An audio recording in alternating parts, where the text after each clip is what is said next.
욥기 5장 7절 말씀에 보게 되면 사람은 고생을 위하여 낭낭히 불꽃이 위로 날아가는 것 같으리라.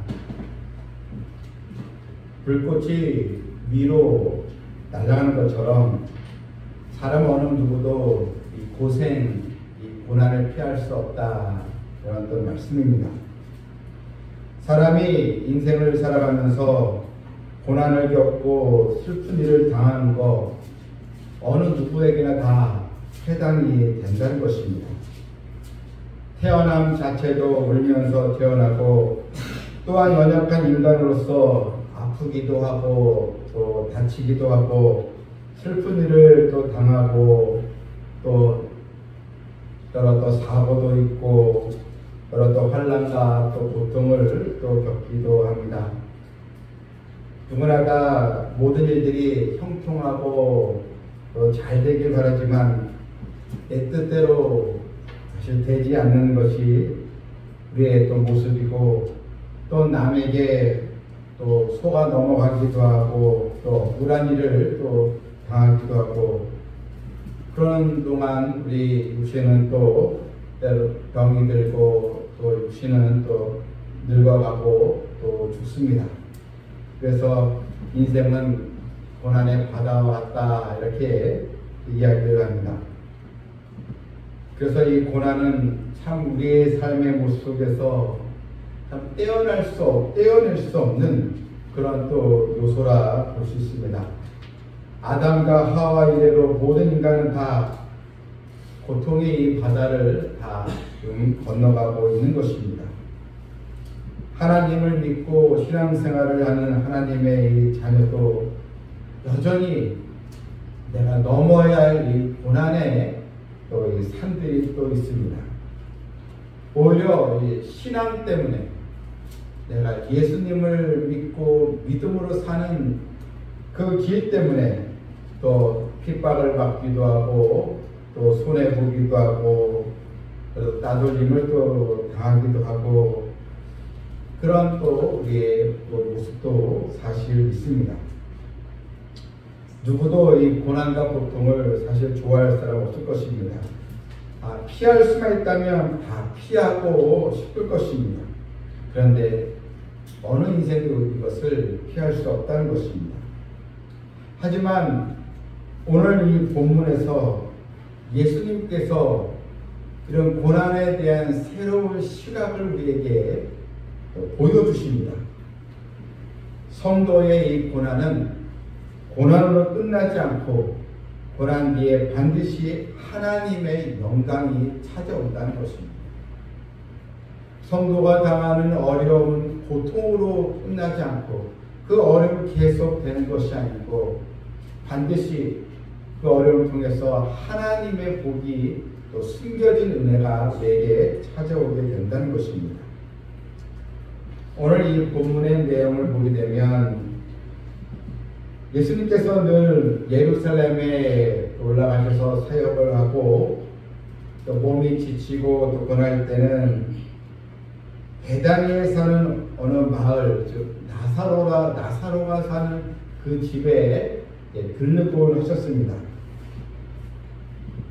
피곤한 또 몸 또 쉴 수 있는 그런 또 장소였습니다.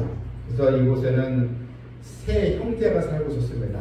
오빠 나사로와 또 누이 마르다와 또 마리아 이렇게 이 삼남매가 오손도손 서로 의지하면서 살고 있었고 또 예수님의 사역을 실컷 뒤에서 또 돕고 있는 믿음의 가정이었습니다. 주님은 이 삼남매를 무척 사랑하셨습니다. 그런데 어느 날 이 나사로의 가정에 짙은 이 구름이 덮이기 시작합니다. 이 오라비가 중병에 걸리게 된 것입니다. 3절을 이렇게 보니 예수님의 그 사랑하신 자가 병들었습니다. 집안의 기둥이었던 오빠가 이 중병에 걸리자 너희들은 예수님께 이 전가를 보내게 된 것입니다. 주님께서 사랑하시고 아끼는 우리 오빠가 지금 심한 병에게 걸렸습니다. 이렇게 이제 전가를 보내게 된 것입니다. 그런데 전가를 보냈으나 어찌된 일인지 예수님은 아무런 기별이 없으십니다. 6절 말씀을 이렇게 먼저 보게 되면 나사로가 병들었다는 들으시고 그 계시던 곳에 이틀을 더 유하시고 전가를 이제 받았는데 주님께서 이틀을 더 지체하셨다 이렇게 나와 있습니다. 이 마리아와 이 마르다는 심정이 어땠을까요? 여러분 사랑하는 이 가족이 큰 수술이나 또 중환자실 있을 때 얼마나 여러분 시간을 우리가 앞다투어 그럼 우리의 마음이 얼마나 그런 병에서 또 가족으로 인해서 우리의 마음이 안정되지 못하고 또 두려움에 또 휩싸이게 되었던 적이 여러 번 있었을 것입니다. 그런데 주님은 계속 지체를 이틀이나 지체하셨다는 것입니다. 마리아 마르다의 심정 분명히 좀 상처가 있었을 것입니다. 11장 21절에 보게 되면 이미 죽은 다음에 예수님이 오셨는데 21절에서 마르다가 주께 여기 계셨더라면 내 오라버니가 죽지 아니하였겠나이다. 일찍 오셨으면 오빠가 살았을 텐데 이렇게 여러분 말을 하지 않습니까? 그런데 예수님께서 왜 즉시 달려가지 아니하시고 이틀이나 지체하신 이유가 무엇이냐는 것입니다. 본문이 4절에 보게 되면 예수께서 들으시고 이르시되 이 병은 죽을 병이 아니라 하나님의 영광을 위하며 하나님의 아들이 이로 말미암아 영광을 받게 하려 함이라. 주님은 이 나사로의 이 상황을 이제 듣고 나서 주님은 이렇게 선언하셨습니다. 이 병은 죽을 병이 아니라 하나님의 영광을 위하며. 사실 나사로는 실제로 죽었습니다. 그런데 예수님만이 이렇게 말할 수가 있는 것입니다. 이 병은 죽을 병이 아니라 하나님의 영광을 위하며 하나님의 아들이 이로 말미암아 영광을 받게 하려 합니다. 여러분, 예수님만이 이렇게 말씀하실 수 있는 것입니다. 이 나사로가 이런 죽을 병이 아니다, 병이 들었지만 죽을 병이 아니다 이렇게 말씀이 무엇입니까? 바로 나사로를 통해서 하나님께서 영광 받으시는 그 계획이 있다는 것입니다. 신앙 고백서 제 첫 번째 질문이 무엇입니까? 우리가 학습 문답을 받을 때 바로 사람의 제일 되는 목적라고 다 문답을 받을 때 들었을 것입니다.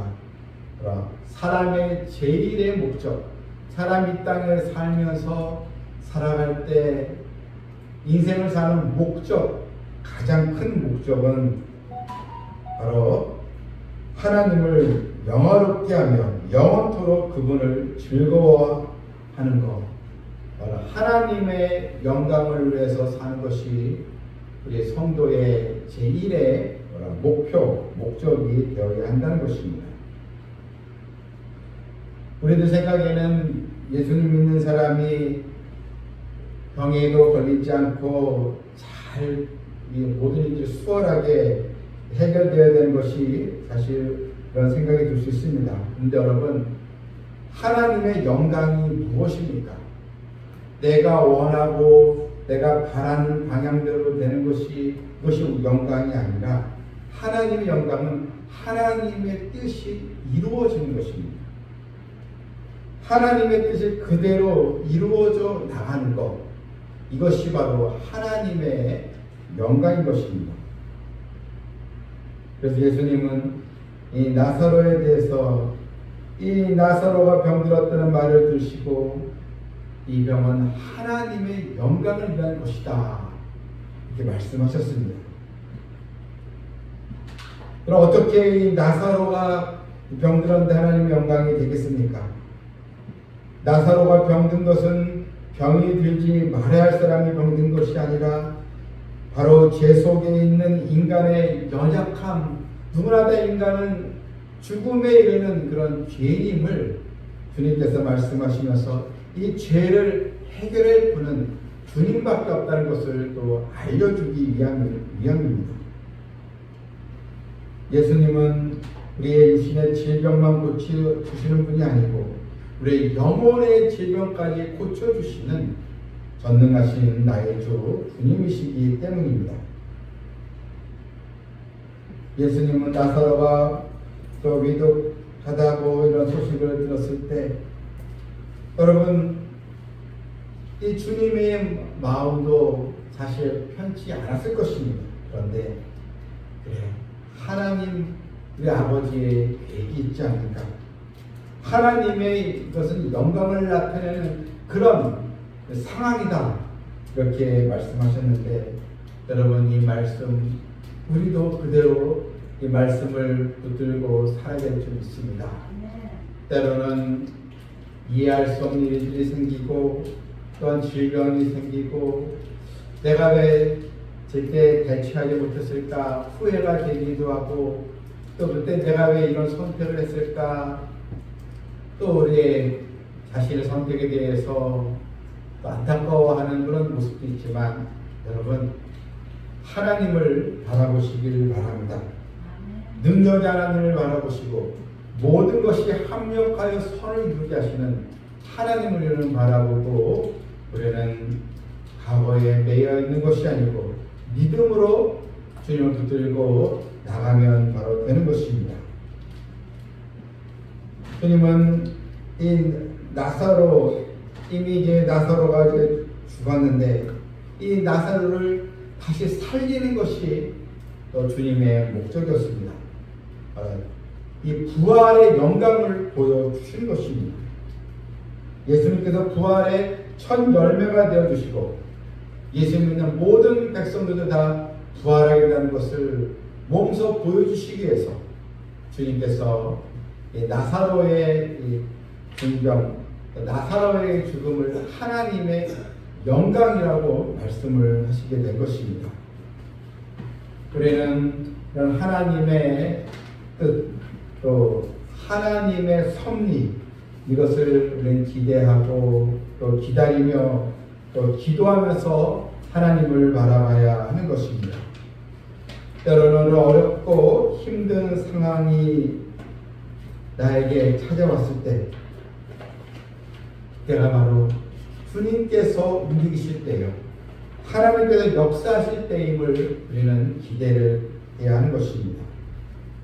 야고보서 5장 13절에 너희 중에 고난당한 자가 있느냐 저는 기도할 것이요 했습니다. 또 시편 50편 15절에 환난 날에 나를 부르라 내가 너를 건지리니 내가 나를 영화롭게 하리로다. 너희가 나를 영화롭게 하리라. 하나님의 영광을 나타내리라. 그것이 우리에게 향하신 하나님의 마음입니다. 예수님은 이 뜻이나 지체하시고 오히려 나사로가 죽은 다음에 움직이시려고 주님께서 이런 계획을 하셨던 것입니다. 여러분 이런 주님께서 하시는 일 하나님의 계획에 여러분 어떤 마음을 우리는 갖고 살아야겠습니까? 이제는 원망하지 말고 더 겸손히 하나님 앞에 더 낮아져서 하나님의 도움을 바랄 뿐입니다. 하나님의 복된 손길을 기다릴 뿐입니다. 이렇게 기도하는 백성들이 되어야겠습니다. 여러분 우리에게 있는 또 다가오는 여러 어려움과 고난 축복의 도구로 삼아주시길 원하옵나이다. 이렇게 우리는 기도를 해야 하는 것입니다. 미국에 행크스라는 그런 사람이 있었습니다. 이제 광산에서 일을 하는 광부였는데, 근데 일을 하다가 그만 이 날도끼에 이런 파편이게 눈에 파편이게 튀게 돼서 눈을 이제 그만 멀게 되고요. 또한 이 손도 다쳐서 이 손도 절단하게 되었습니다. 앞으로 눈을 뜨지도 못하고 앞도 보지 못하고 이제는 두 손도 쓸 수가 없는 그런 또 절망적인 상황에 빠지고 말았습니다. 그런 나는 살 소망이 없나 보다 하면서 아예 음식을 먹지 않고 죽기로 이 작정을 했습니다.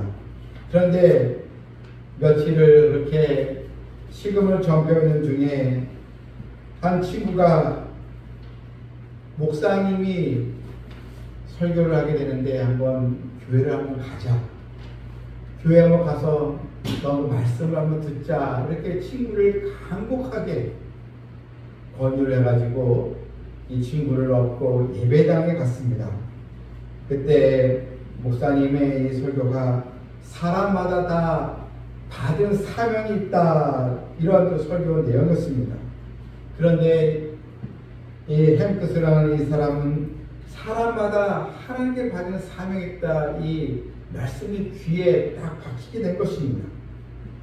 설교가 끝난 후에 목사님 만나서 목사님 나같이 이제 눈도 보이지도 않고 손도 없는데 제가 무엇을 가지고 하나님께 사명을 가지고 살 수가 있겠습니까? 했더니 이 목사님이 당신에게는 아직 입이 있고 귀가 있고 움직일 수 있는 발이 있지 않습니까? 남아있는 것들을 가지고 하나님께 영광을 돌리게 달라고 기도하시길 바랍니다.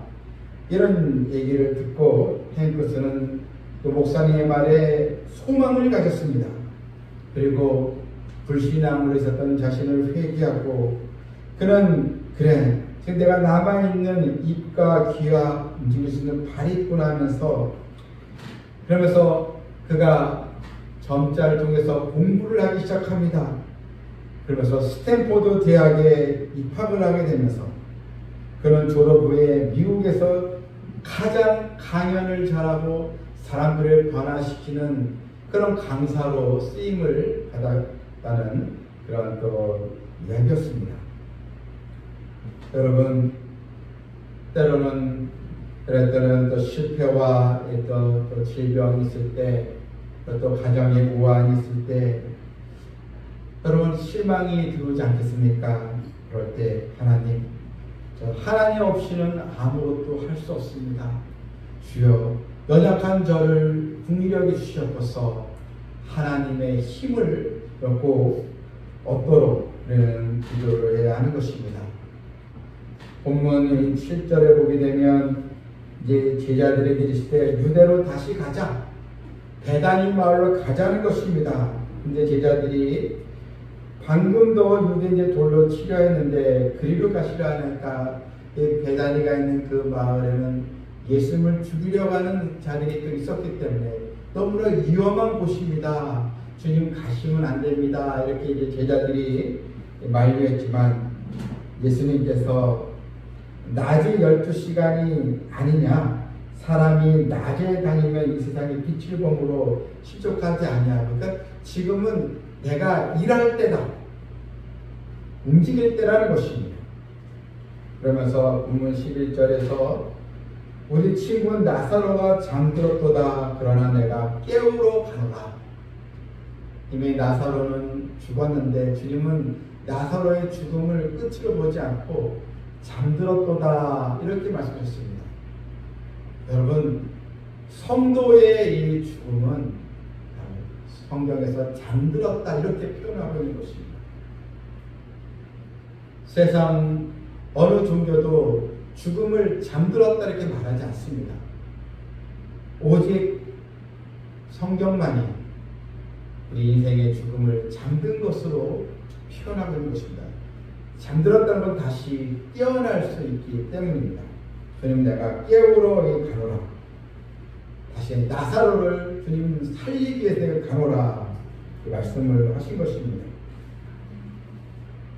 여러분, 하나님의 영광을 돌리는 하나님의 자녀들로서 우리가 더 쓰임을 받아야겠습니다. 하나님께 영광을 돌리는 것은 언제든지 내가 할 수 있는 일이지 이렇게 생각하지 마십시오. 언젠가 또 다음에 할 수 있지 이것이 아니고, 여러분, 작은 일부터 하나님께 영광을 돌리는 믿음을 실천해 나가시길 바랍니다. 우리는 큰 일, 큰 역사로만 하나님께 영광이 되지 이렇게 생각하는데 그렇지 않습니다. 작은 헌신, 작은 섬김 하나로도 또 하나님께 영광을 돌리게 되는 것이고, 또한 성도와 또 주변 사람들에게 내가 격려의 말 한마디, 또 믿음의 말 한마디가 하나님께 영광을 돌리게 되는 것이고, 지극히 작은 소자에게 내가 물 한 잔 주는 것도 하나님께 영광이 된 것이다.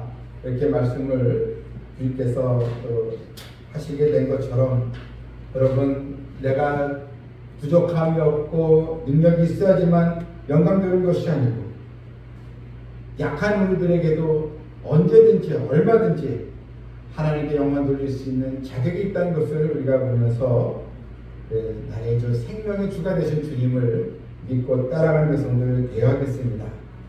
요한복음 12장 11절에 보게 되면 이런 말씀이 있습니다.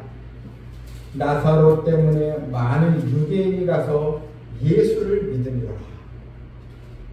그 나사로가 다시 살아난 소문이 나면서 그동안 유대인들이 예수님을 멸시하고 예수를 메시아로 받아들이지 않는 사람들이 많았는데, 이 나사로가 살아남으로 인해서 많은 유대인이 예수님을 믿게 되었다는 것입니다.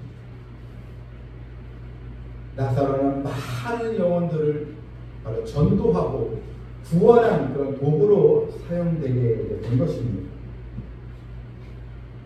하나님의 영광, 여러분, 고난띠에 이것이 찾아옴을 기억하면서 오늘도 주 안에서 하나님 좀 부족한 저를 긍휼히 주시고 하나님의 귀한 은혜 도구로 쓰임받게 주시옵소서. 앞으로 내 인생의 남은 삶이 오직 하나님의 영광을 위하여 쓰임받기를 원합니다. 믿음으로 나아가는 그 모두가 되기를 주님의 이름으로 축원합니다. 하나님 아버지, 우리 인생의 질병과 죽음, 또한 이 어려움들 누구도 피할 수가 없다는 것을 우리는 또 알고 있습니다.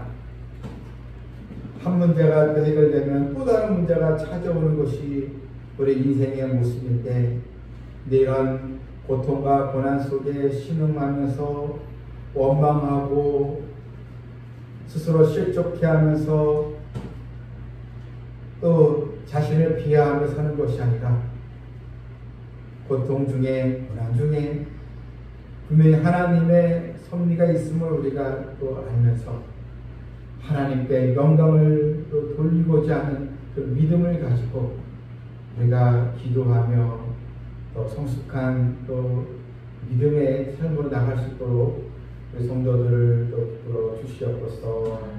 예수님의 이름으로 기도하옵나이다. 아멘.